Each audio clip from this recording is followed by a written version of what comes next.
इस वक्त मैं बनारस में हूँ और उत्तर प्रदेश की इस वक्त जो सबसे बड़ी खबर चली है बनारस वाले मिश्रा जी को लेकर चल रही है। कल अखिलेश यादव जी ने जो प्रेस कॉन्फ्रेंस की उनसे सवाल किया गया तो उन्होंने एक बात कही कि मिश्रा जी को जो है उनके बोलने की सज़ा मिल रही है।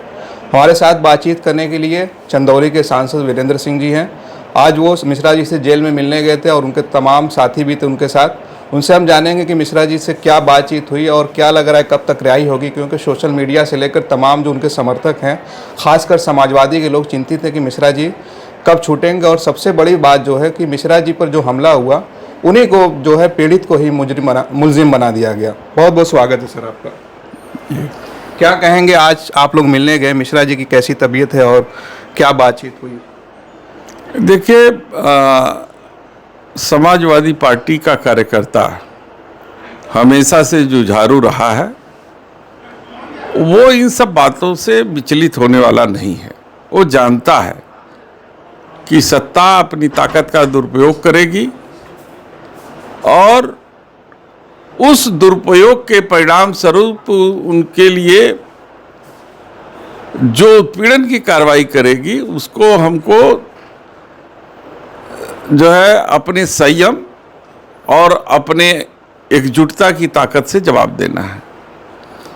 तो मैं वहाँ गया था, वो ठीक थे और जो जेल का नियम है उसके अनुसार वो पालन कर रहे थे और हमने उनको ढाढ़स बंधाया कि पूरी समाजवादी पार्टी का एक एक कार्यकर्ता उनके साथ है और आपके इस लड़ाई में आप अकेले नहीं हो, हम सब आपके साथ हैं और इसको लड़ा जाएगा। अच्छा, जो मामला था तो पहले तो ये था कि जो है इन्होंने भी एफआईआर कराई थी, लेकिन जो सुनने में आ रहा है कि जो हमलावर थे उन पर वो जो धारा लगी थी अटेम्प्ट टू मर्डर की, वो हट गई और उन्हें छोड़ भी दिया गया, ऐसी खबरें हैं। और मिश्रा जी को जेल भेज दिया गया। क्या इस वजह से कि जैसा कि अखिलेश यादव ने कहा कि जो है वो सरकार के खिलाफ बोलते हैं, इस वजह से जेल भेजा गया उनको? देखिए, लोकतंत्र में इस सरकार के अंदर जो है कि टॉलरेंस की कोई जो है कि नहीं है, स्थिति नहीं है। सरकार अपनी शिकायत या अपनी आलोचना बर्दाश्त नहीं कर पाती है। जब कोई भी राजनीतिक व्यक्ति या कार्यकर्ता जब किसी मुद्दे को लेकर के सड़क पे या मीडिया से बात करता है तो वो उसको पर्सनली लेते हैं और उसको एक तरीके से मुद्दा बना करके उसको दबाने की कोशिश करते हैं, ताकि एक के साथ यदि हम उत्पीड़न करेंगे तो उसके कारण जो तमाम जो पार्टी या अन्य दलों के जो विरोधी दल के हमारे साथी हैं उनके कार्यकर्ताओं का मनोबल टूटेगा और वो सरकार के खिलाफ कोई बयानबाजी नहीं करेंगे। तो सरकार जो है बयानबाजी अपने खिलाफ नहीं सुनना चाहती है और उसी तरीके से दमनकारी नीतियों के तहत वो उसे दबाना चाहती है। लेकिन आश्चर्य तब हुआ जब एफआईआर को इतने जल्दी उसका इन्वेस्टिगेशन हुआ। जो मिश्रा जी ने एफआईआर किया था, जिन लोगों ने मिश्रा जी के घर पे चढ़ करके और उन पर हमला किया था और उन्हें जान से मारने की कोशिश की थी और वो अपने बचाव में निश्चित रूप से हाथापाई किए, तो चलिए हाथापाई तक तो ठीक था, लेकिन इनके द्वारा किए गए एफआईआर को जो है कि उसमें वर्णित जो 109 धारा भी है जिसे अटेम्प्ट टू मर्डर कहते हैं, उस अटेम्प्ट टू मर्डर को तुरंत हटा दिया गया और मुचलके पर जो है निजी मुचलके पर छोड़ दिया गया।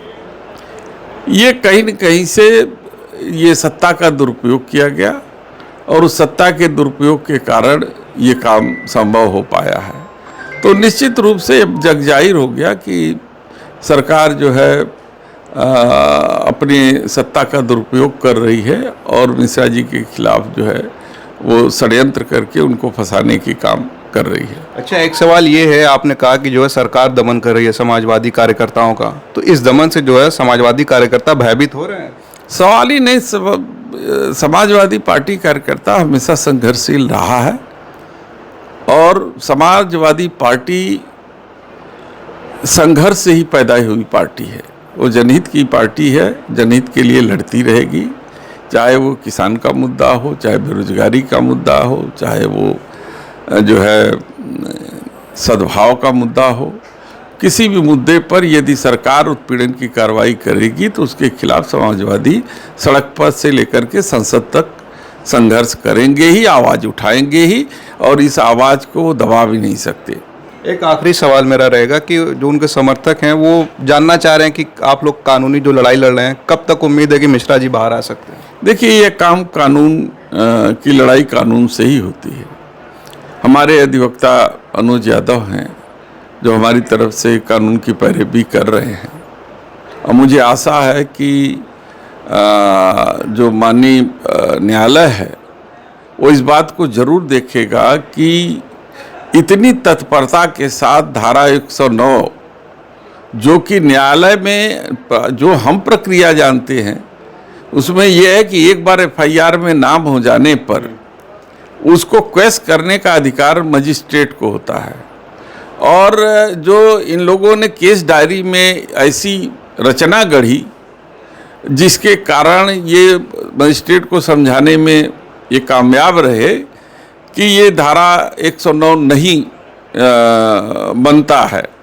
लेकिन ये प्रक्रिया जो है कि वो विवेचना के स्तर पर, और विवेचना में CO उसको अप्रूव करता है, और वो केस डायरी के साथ जो है जब अभियुक्त को न्यायालय में दिया जाता है मजिस्ट्रेट के सामने, तो बहस के दौरान उनको कहना पड़ता है, इस बात को साबित करना पड़ता है कि जो FIR हुई है वो FIR गलत है और इसमें धारा 109 को हटा दिया जाना चाहिए।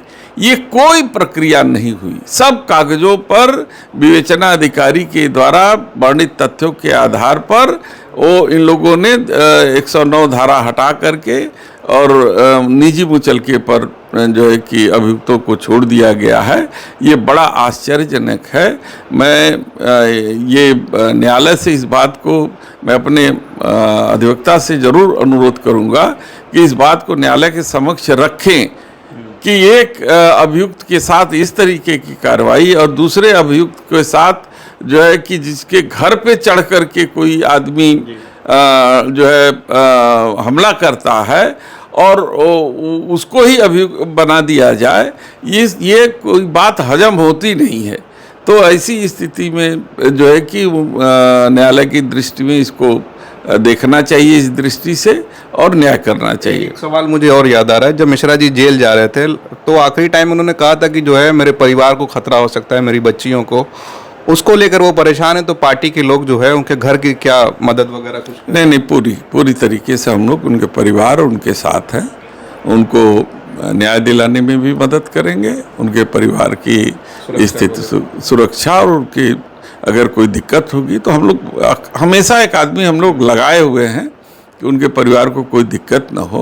वहाँ तक कि मैं आपको बता दूँ, मेरे गुरु घराने के हैं, जो व्यक्तिगत मेरा जो रिश्ता है मिश्रा जी से, वो मेरे गुरु घराने श्री महाराज के भाई हैं, वकील साहब, उनके पुत्र हैं। उनके पिताजी सबसे बड़े पंडित थे, वो शोभा महाराज।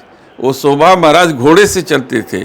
उस समय जो के कलेक्टर ने उनको पिस्टल दिया था उनके बाबा को, लाइसेंस, टोलिया साहब जब थे जो है उस समय के शासन में। तो बहुत प्रतिष्ठित परिवार है और बहुत प्रतिष्ठित लोग हैं। उस परिवार का बेटा है जो है हरीश मिश्रा। वो कोई जो है कि आम घराने से नहीं है, तो चूंकि मेरे पुरोहित का बेटा है, मेरे पुरोहित परिवार का है, तो मेरी जिम्मेदारी भी बन जाती है कि उसके परिवार के लिए और उसके लिए थोड़ा आगे बढ़ कर के मैं मदद करूं अगर कोई दिक्कत है तो।